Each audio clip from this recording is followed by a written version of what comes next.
Olá pessoal, hoje nós vamos conversar um pouco sobre a estratégia mais eficaz para que o investidor possa alcançar a sua cifra e cada um tem o seu alvo no futuro. Muitas pessoas falam 1 milhão, outras até mais, algumas pessoas se contentam ali com 10, 15, 100 mil reais, 500 mil reais, isso não importa. O que vai importar realmente é a estratégia que você vai utilizar para poder alcançar o seu objetivo. E dessa forma, nós podemos considerar 4 pilares muito fundamentais para que você alcance esse objetivo financeiro aí no decorrer aí da sua estratégia financeira. Nós podemos considerar que o brasileiro ele tem uma vocação tanto para pensar em ganhar 1 milhão de reais, assim como ele também tem uma propensão maior em adquirir um carro novo. É claro que são coisas diferentes, são objetivos muito diferentes. Digamos aí que 1 milhão não é tão fácil como um carro zero, pois muitas das vezes aí é mais fácil você correr atrás ao longo dos anos aí um carro de 100 mil reais do que você juntar 1 milhão. Bom, mas de qualquer forma, claro que assim, deixando de fazer essas comparações, o investidor ele vai precisar de estratégias para que ele possa chegar aí ao final do seu período de investimento com sucesso. Isso significa que ele deva ter metas específicas no decorrer, não só a meta final, metas intermediárias para que ele possa chegar mais rapidamente ao seu objetivo final, seja ele qual for. O primeiro e o mais essencial de todos, podemos chamar que seja a questão dos gastos. Vamos chamar aí das dívidas no caso. Porque antes de qualquer objetivo financeiro, o investidor deve pensar que ele deve gastar menos do que ganha e assim possibilitar que ele tenha um aporte maior, que ao longo do tempo vai possibilitar que ele alcance os seus objetivos financeiros. E a blindagem, isso vai ser muito importante para que ele possa alcançar pelo menos a primeira meta, que é o quê? Você sair das dívidas, onde os juros compostos estão contra você, e você participar do outro lado, onde você vai passar do ponto zero, onde você não tem nada investido, mas também não tem nada a dever a ninguém, nem um banco, nem um parente seu, suas contas estão em ordem, e você passa, a partir desse momento, a ter dinheiro disponível para fazer pequenos investimentos. E com isso, com o tempo, com a escala dos juros compostos, com a escala dos aportes e com o tempo decorrente dos seus investimentos, isso vai gerar um montante cada vez maior que lá na frente vai te ajudar você a atingir o seu objetivo final aí. Então, a blindagem dos gastos é a parte mais importante e está muito ligada aí na parte emocional. O comportamento do gastador profissional, aquele que não consegue se conter diante de uma pequena compra ou uma grande compra, seja a curto, a médio ou longo prazo, ela é fundamental para que o investidor possa entender de que maneira ele possa fugir dessas armadilhas, porque as armadilhas eles se encontram nos bancos, eles se encontram naquela loja onde você vai fazer uma compra, elas se encontram naquele empréstimo consignado que você vai obter, ou até mesmo empréstimo com os amigos, porque você vai estar pagando juros sobre esse capital que você vai estar adquirindo. De qualquer forma, você deve pensar o seguinte: poxa, mas se eu não consigo comprar aquilo à vista, eu não tenho dinheiro, tenho a possibilidade de conquistar aquele objeto, aquela meta, com dinheiro emprestado e aquelas parcelas cabem dentro do meu bolso, por que eu não fazê-lo? Bom, aí é que vem essa parte do comportamento emocional. O bom investidor ele não vai trabalhar dessa forma, porque o que acontece? Vamos pensar aqui. Se você tem um tempo disponível e capacidade de aporte cada vez mais constantes ao longo do tempo, você provavelmente vai conquistar aquele objetivo. Agora, o comportamento emocional significa, nesse caso desse mau gastador, que ele está procurando ter o benefício o mais rápido possível. Ele quer ter o bem-estar de ter aquele serviço ou produto imediatamente para que ele possa se sentir satisfeito.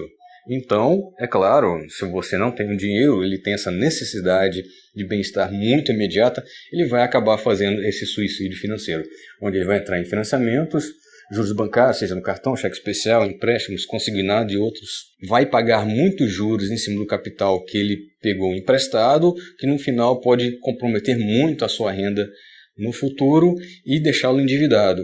E, mais ainda, em muitos casos, pode acontecer que esse cidadão lá na frente não consiga pagar a prestação do seu carro, da sua casa ou de outro bem ou de serviço e acabe perdendo aquele bem que ele tinha tanta necessidade de consumir naquele determinado momento. Então, podemos definir isso como uma questão mais psicológica, mais emocional de quem está querendo consumir.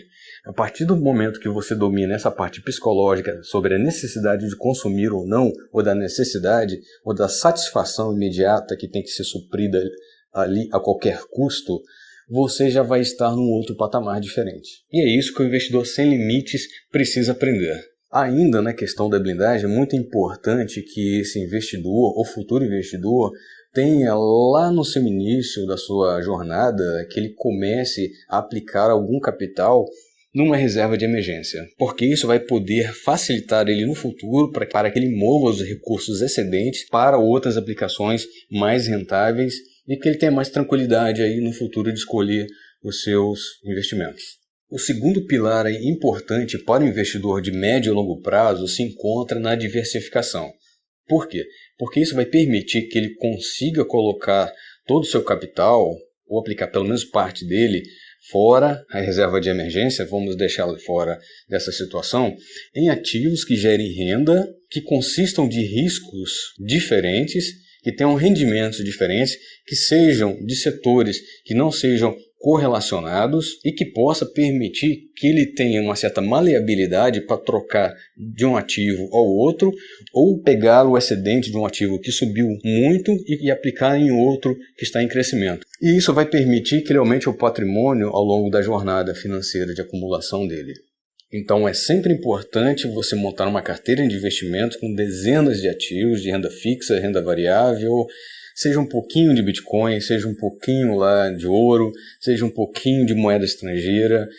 Se for possível, colocar dinheiro em ações estrangeiras também, seja nos Estados Unidos, seja na Europa ou Ásia. Se o investidor se sentir confortável em colocar o seu dinheiro fora do país, é uma opção para que ele tenha um rendimento em moeda forte. Mas resumindo, essa diversificação, ela significa, ou a grande finalidade dela, é para que você tente alcançar a máxima rentabilidade com o menor risco possível. Isso, colocando uma diversificação dentro de uma diversificação, produz uma carteira de investimentos ainda muito mais robusta. Se você olhar aí, por exemplo, dentro de um determinado setor, você vai encontrar empresas que são mais rentáveis, outras que são mais sólidas, outras que estão em crescimento mais rápido, outras que não estão tão bem assim, mas de qualquer forma você consegue ali com uma análise fundamentalista ter uma ideia de qual empresa é mais significante dentro daquele setor e possivelmente vir a fazer parte da sua carteira de investimentos. Outro detalhe muito importante que o investidor deve levar em conta é a possibilidade dele receber dividendos, rendimentos, enfim, de diferentes tipos de ativos. Por exemplo, digamos que o determinado investidor possui uma carteira com 15 ativos de fundos imobiliários. Então, provavelmente ele receberá alguns rendimentos desses fundos imobiliários que provavelmente virão de forma mensal e ele pode aproveitar isso para que possa reforçar mais os seus aportes em outros investimentos, em ações, por exemplo. Assim também as ações, elas permitem, ou grande parte delas, que parte do lucro das empresas sejam revertidos para o investidor em forma de dividendos e juros sobre capital próprio.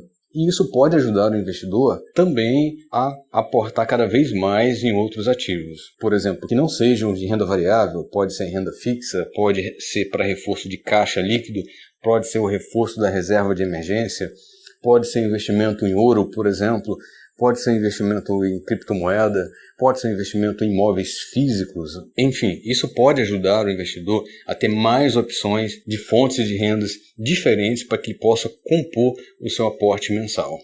A terceira parte, que também é muito importante para o investidor na hora de montar uma estratégia, seria a capacidade de empreender. Mas vamos lá, nós temos dois problemas aí. Nós temos muitas pessoas que trabalham de carteira assinada, ou seja, são CLT ou são servidores públicos que não possuem a condição de empreender. De qualquer forma, esse empreender não significa necessariamente que todas as pessoas tenham que abrir uma empresa, estar à frente dela. É claro que seria o ideal que você pudesse abrir a sua empresa, ainda que micro, que você pudesse começar pequeno, crescendo aos poucos, usar uma parte do seu prolabore ou usar uma parte dos lucros da empresa para que você possa investir em outras empresas na bolsa, por exemplo. É claro que é sempre possível você aumentar a sua renda. Isso vai ser num próximo passo, em outro vídeo, que nós vamos conversar um pouco mais sobre como você obter formas de renda para você poder alavancar os seus aportes mensais. Mas é muito importante lembrar que existe uma parcela da sua vida que você consegue controlar. O que é exatamente isso? O quanto você gasta, o quanto você acumula, o quanto você investe e aonde você quer chegar. É claro que não devemos ter ilusões como objetivos, né, que não sejam factíveis. Então tem que ser algo que ela consiga cumprir dentro das possibilidades naquele momento e a partir dali ela dê passos para que ela possa alcançar um novo nível. E a questão desse fundamento, desse terceiro, que é você empreender, não significa exatamente que você tenha que abrir uma empresa, mas sim que você tenha uma renda a mais no final do mês. Você pode estar prestando um serviço no final de semana, você pode estar pegando aquela habilidade e usando ela para poder ter um rendimento extra, que sejam 2 ou 3 vezes ao mês, ou uma vez ao mês, mas que esse dinheiro vá todo e somente para o aporte em boas ações, em fundos imobiliários, etc.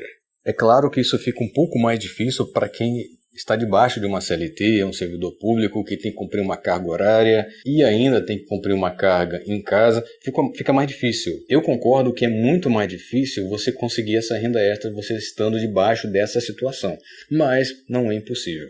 Existem pequenas coisas que as pessoas podem fazer porque aí fora no mercado há necessidade de coisas mais simples até coisas mais complexas que serão remuneradas. E você tem que se aproveitar dessa situação em alguns momentos da vida para que você possa alavancar os seus aportes, você possa ter mais patrimônio, seja em ações ou fundos imobiliários, por exemplo, e lá no futuro você deixe de fazer esse pequeno serviço, porque os seus aportes, somados aos dividendos, vão tornar eles irrelevantes. Mas é aquela história, no começo da jornada ele é sempre mais difícil. Então, essa jornada, ela começa de uma maneira muito difícil e você tem que pagar o preço, quer dizer, não você, todo mundo tem que pagar o preço dela, ou seja, existe uma dificuldade maior e ela não é só nessa parte de aportes, não é só parte de renda, ela consiste também na escolha de bons ativos para que você não perca seu tempo e principalmente dinheiro investindo em empresas ruins, em fundos imobiliários ruins e em outros investimentos que são duvidosos.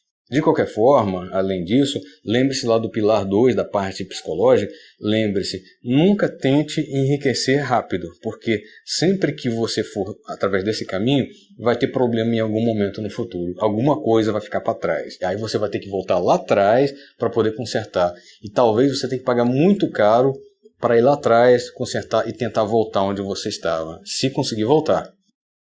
O quarto e último pilar eu vou considerar o network. Não existe uma estratégia única para você alcançar o seu sucesso financeiro. É claro que você vai precisar, muitas vezes, ouvir pessoas, você vai precisar de conselhos, você vai precisar se espelhar em pessoas, em empresas, você vai precisar ter essa fonte de informações junto a você. E com isso, a maioria das pessoas e, consequentemente, a probabilidade de acontecer algo errado é muito grande. Vamos pensar aqui da seguinte forma. Você é a média das 5 pessoas com quem você anda.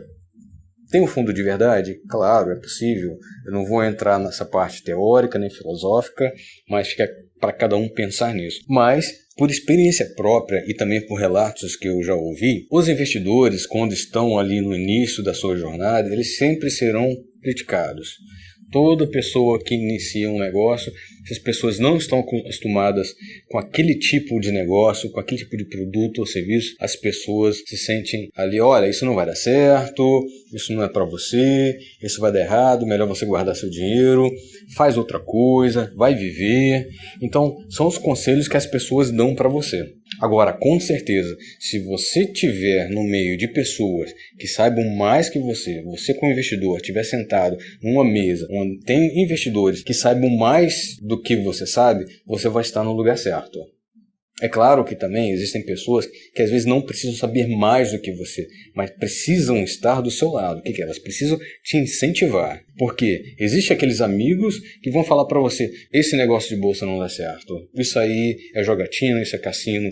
Mas o dia que ele vier com uma proposta de uma pirâmide, ele vai chegar para você assim, meu amigo, vamos entrar aqui porque isso vai nos tornar ricos. Então ele vai te chamar assim descaradamente para você entrar na pirâmide, para você comprar opções binárias, para que você faça day trade, você faça swing trade, enfim, são diversas maneiras de enriquecer rápido que eles vão te chamar. E isso não é um bom sinal dos seus amigos e também de alguns parentes, inclusive. Quando a pessoa começa a pensar junto com você, sem tentar te convencer e sem você tentar convencer ela, pode ter certeza que você está tendo um diálogo saudável. Mas agora, quando as pessoas começam a colocar coisas negativas ou muito ufânicas, que são o máximo, desconfie, porque isso realmente não vai te levar a lugar nenhum. Porque o bom investidor, ele precisa de estratégia e um bom network é fundamental para que isso aconteça.